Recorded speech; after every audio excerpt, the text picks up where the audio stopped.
Prezados amigos do canal Professor Rico Guimarães, espaço de desalienação popular. Vidas pretas importam. Esse é o tema do vídeo de hoje e você vai perguntar para mim, vidas brancas não importam? Toda vida importa, concordo. Só que as vidas brancas, elas já são reconhecidas automaticamente pela nossa sociedade. As vidas pretas não. Então é necessário reforçar a ideia de que as vidas pretas importam e muito. Por todo o capital histórico que ela, no seu conjunto, representa. As vidas pretas em seu conjunto representam grande parte da história do Brasil. Antes eu vou pedir para você que já é inscrito no canal, que dê um like no vídeo, para ajudar na recomendação dele para toda a audiência do YouTube. E você que está chegando agora, assiste o vídeo até o final. E se achar que ele merece um like, eu vou ficar imensamente agradecido. Então é necessário reforçar que vidas pretas importam, porque as vidas brancas já são reconhecidas automaticamente. Quando a gente usa a expressão pretas, quando a gente qualifica, adjetiva a vida, apresentando um termo exclusivo, no caso em relação à população preta brasileira, é porque há necessidade desse reconhecimento. Seria muito bom se não existisse necessidade de usar essa expressão vidas pretas importam, que isso já fosse absorvido automaticamente pela nossa sociedade. Mas, infelizmente, nós somos obrigados a reforçar essa frase. O que aconteceu com João Beto foi de uma desumanidade sem questionamentos. Eu ia até falar precedente, mas se tratando da população preta no Brasil, sem precedentes não. Porque diuturnamente os pretos e os negros, para quem preferir esse termo, são marginalizados, perseguidos, oprimidos e abusados no Brasil. Então, sem precedentes não, porque sempre na história do nosso país, desde a escravidão e pós-Lei Áurea, os negros experimentam uma série de vicissitudes, de dificuldades, simplesmente pela sua cor. João Beto estava no supermercado, eu não sei o que aconteceu antes, não tive acesso ao enredo. Muitos dizem que ele teria desacatado uma funcionária, que ele tem culpa no cartório, que já tem ficha na polícia. Nada justifica o que aconteceu com o João Beto. Nada. Se ele realmente tinha culpa no cartório, se ele realmente praticou algum ato ilícito, que existisse preparo por parte das forças de segurança da empresa que presta serviços para o Carrefour, que imobilizassem ele, que criassem mecanismos para que ele ficasse quieto, esperando a polícia chegar. Que a polícia fosse acionada e que tudo fosse feito em consonância com a lei. Mas não, o desejo de agredir, de humilhar, de oprimir, de amassar um negro é muito mais forte do que agir de acordo com a lei, não é verdade? Infelizmente, o que aconteceu em Porto Alegre é de uma desumanidade e de uma gravidade tamanha. A melanina é a graxa da desigualdade, da indignidade, da desumanidade e do desrespeito no Brasil. Infelizmente, quem tem essa graxa simbólica não consegue viver da mesma maneira que um branco ou que um oriental privilegiado. Porque a graxa da melanina é um atestado de estereotipações gratuitas, de estigmatizações burras. É muito triste o que está acontecendo no nosso país. Essa selvageria desmedida. Infelizmente, nós estamos passando por um momento muito difícil. Porque o nosso racismo é estrutural. Mesmo aquelas pessoas que, de bom grado, não são racistas de maneira expressa, têm dentro do seu íntimo algum sentimento racista. Mesmo que não hajam de má fé. Todos nós, até mesmo alguns negros, carregam esse racismo estrutural. Sejamos sinceros, se você está numa rua escura, uma rua deserta, só de uma pessoa estar ali, próxima de você, acompanhando os seus passos, seja de qual cor for, você já fica preocupado. Mas tem uma diferença se essa pessoa for preta. A mesma coisa no ônibus. Quando você está ouvindo a sua música no celular, que você acabou de comprar, um celular caro, em várias prestações está sendo pago. Fala a verdade.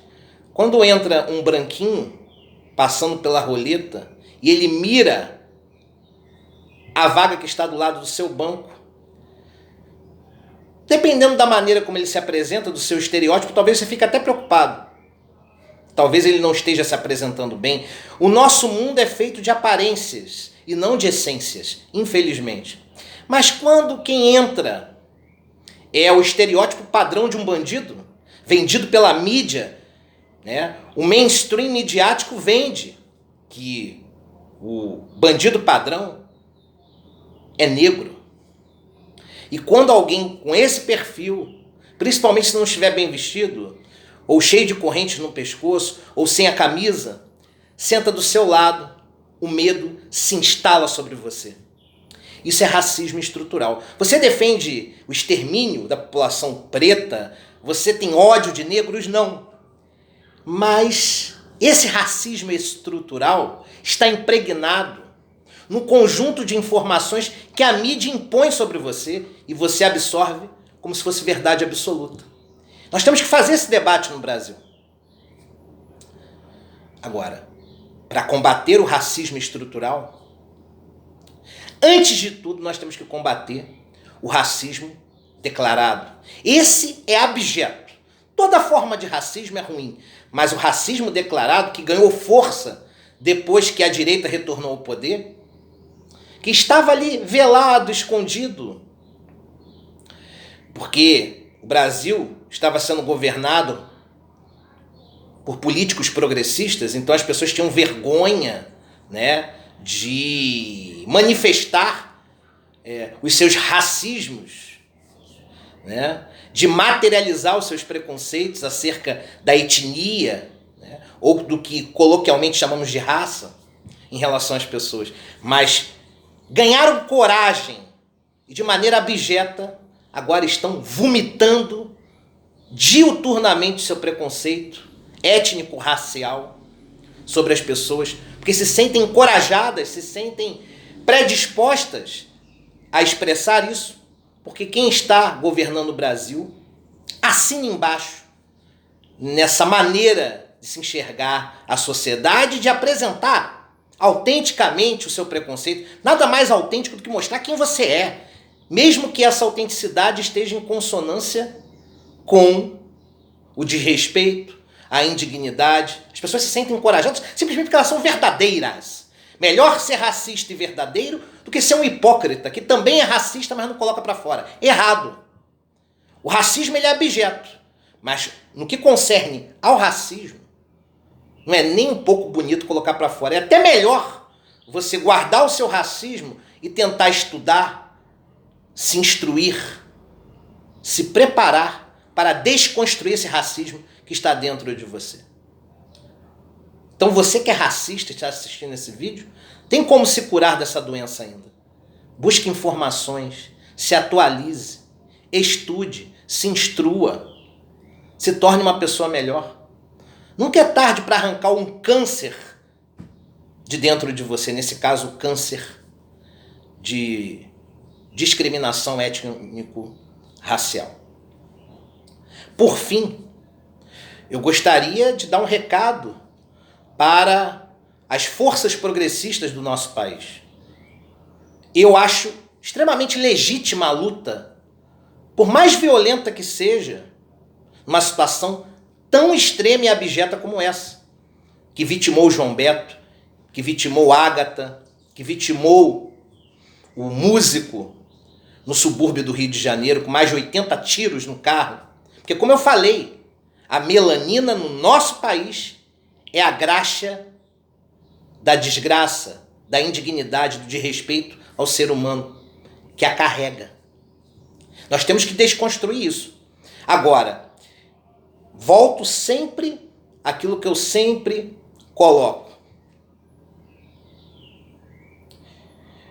A força ideológica dos nossos princípios é o que nos move. Mas nós temos que ser inteligentes. Atitudes como incendiar o supermercado, que tem responsabilidade, sim, mesmo que subsidiária sobre o ocorrido. Ah, mas a culpada é a empresa em que os seguranças estão diretamente contratados. Mas há uma responsabilidade indireta do Carrefour. E, aliás, tem cometido uma série de ilícitos, direta e indiretamente, nos últimos anos. Com uma falta de respeito a um corpo que foi largado dentro do mercado com guarda-sol em volta. Como a violência que fizeram em relação a um cachorro.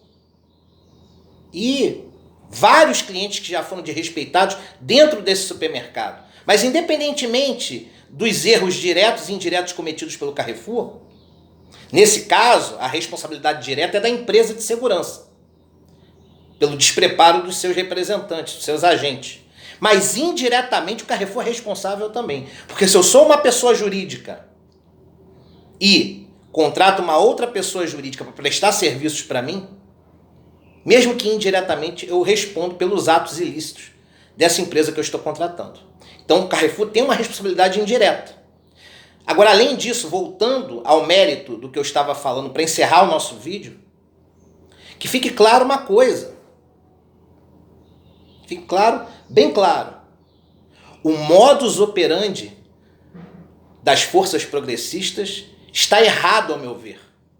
Não que não exista legitimidade em incendiar o Carrefour.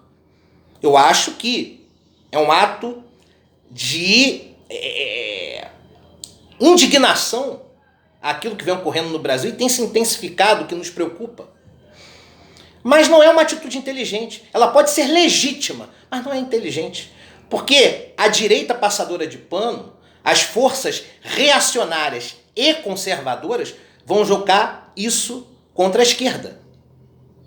Vão dizer que a esquerda responde com demasiada violência. E se nesses atos legítimos, por consequência, algum funcionário do supermercado vier a óbito, vão jogar a culpa na esquerda. Vão jogar a culpa nas forças progressistas. Então, por mais que a ideologia tenha legitimidade, temos que ser pragmáticos nesse momento. Frios. Infelizmente, a luta tem que ser, em parte, dentro desse modus operandi, do equilíbrio, da desconstrução do racismo através da didática, do diálogo. É difícil pra caramba. Se eu disser para vocês que eu acho lindo isso, não. Mas é necessário. Porque se nesses atos, que forças de esquerda e centro-esquerda estão promovendo, de resposta a empresas que promovem racismo, misoginia, homofobia, etc. Se a nossa resposta estiver em consonância com a violência extrema e, por consequência, surgirem vítimas nesse processo, vão colocar a culpa dessas vítimas, seja mortes, sejam pessoas inutilizadas, vão colocar essa culpa na esquerda e vão usar politicamente isso contra o campo progressista. Então abram o olho. Vidas pretas importam. Um abraço a todos.